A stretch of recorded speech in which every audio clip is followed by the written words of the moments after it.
So where I grew up, growing up, we fought all the time. There were a ton of fights, right? Good reasons, bad reasons, no reasons.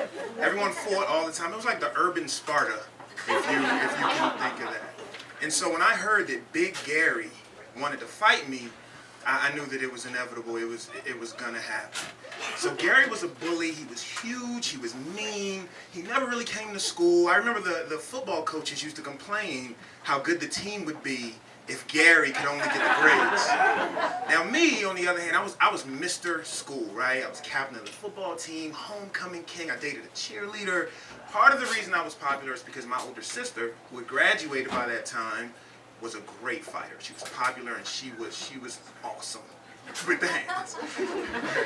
So when it came time to prepare for the big fight against Gary, who did I go to?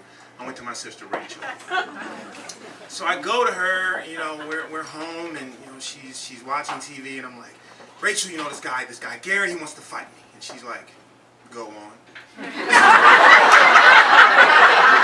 I'm like, well, he's huge, he's like 3 times my size, I don't know what he wants, but, and she's like, all right, listen, big guys, they want the knockout, they want to go for the knockout, so don't be surprised if he acts like he's going to walk away, and then he turns around and sneaks you and just knocks you out, all right? So when he does that, you duck it, and then you come back up, and you knock his ass out. I don't think she realized how big Gary was, but okay. So the next day, I'm in the hallway, and I'm walking with my best friend, Carlo. Now, Carlo wasn't the best student, but he was very loyal, so we used to hang out all the time. So we're walking down the hallway, and right from around the corner, I see Big Gary with about 50 students behind him. My first thought is, where's the faculty in this establishment?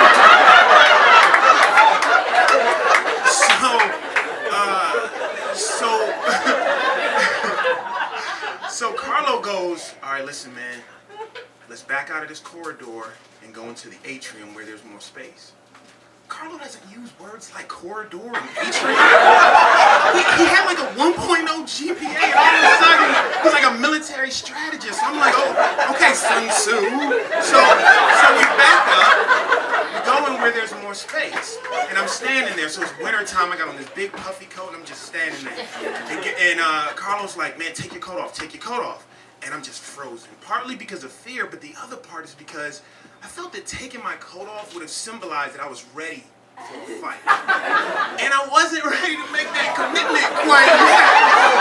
I'm thinking, maybe Gary had a change of heart. Maybe he wants to talk. I don't judge. I'm not going to judge him.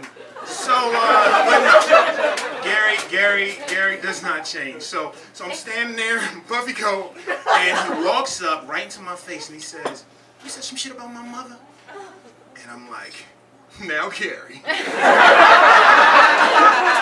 Because if anything, I would have said that his mother was a terrific cook just based on the sheer size of Gary. But in the hood, you don't compliment people's mamas. So I didn't say anything. So I'm just standing there, and Gary goes, yeah, that's what I thought. And he turns to walk away. My first thought is, oh, thank God he's gone. Oh, see, diplomacy won today, people. There's nothing to see here. But then my sister's voice played in my head, and I hear, he's going to knock your ass out. So I'm like, right. And I look back up, and I see Gary uncoiling, bringing the haymaker from hell, coming to knock my head off. And just in the nick of time, I duck it. Right? So I'm down there and I'm like, okay, what was step 2? Yeah. Right.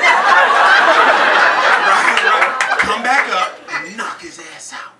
But first I'm like, man, Rachel was so active. She's really good at this. Right then, Gary grabs me, he's flinging me all around. I missed my opportunity, I'm just hanging on, I'm trying to hang on, and a thought I have is, damn, he would be great on our football team. He's oh my God. And then, just then, he grabs the back of my coat and pulls it over my head. I can't see anything, but I can hear. And the first thing I hear is Carlo go, I told you to take your coat off. I'm fighting a fucking Kodiak bear, and I gotta listen to guy telling me what his advice was. Thanks a lot. So I managed to get out of the back of the coat from the bottom side, and I see that Gary's being held by like 2 gym teachers and a student. I'm being held by one girl, it was a sophomore. So I see this as an opportunity, and I break free, and I punch Gary right in the face. Bah! Now, no one had ever seen this on Big Gary. So the whole crowd goes, ooh. And I'm like, well, you know. You mess with the bull, you get the horn.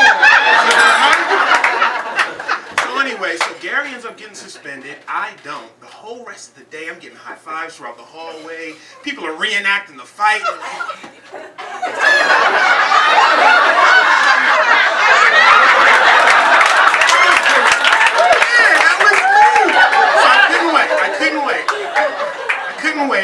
I race home, I go to my sister, I'm like, Rachel, it happened exactly the way you said it would. She was like, he tried to sneak you. I'm like, yeah. She's like, you ducked it. Did you duck it? I'm like, right under it. Duck that bad.